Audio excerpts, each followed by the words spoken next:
de 4 meses de trabajo, este domingo el jefe de gobierno Miguel Ángel Mancera promulgó la Carta Magna que regirá la vida de los capitalinos. Que viva la Ciudad de México, que viva su Constitución, que viva su gente. Este domingo el jefe de gobierno Miguel Ángel Mancera firmó el decreto para la promulgación de la Constitución de la Ciudad de México, la cual fue publicada posteriormente en la Gaceta Oficial. En el antiguo Palacio de Ayuntamiento, el mandatario reconoció que la naciente Carta Magna local es resultado de un consenso entre fuerzas políticas, de cuyo resultado dará pie al desarrollo de la capital.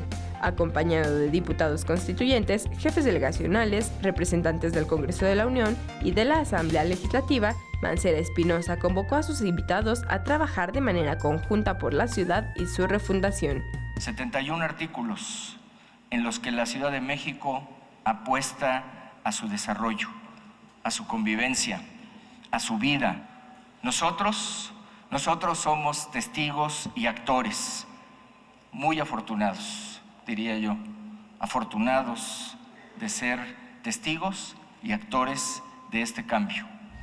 Por su parte, el senador y expresidente de la mesa directiva de la Asamblea Constituyente, Alejandro Encinas, declaró formalmente terminados los trabajos de dicho órgano.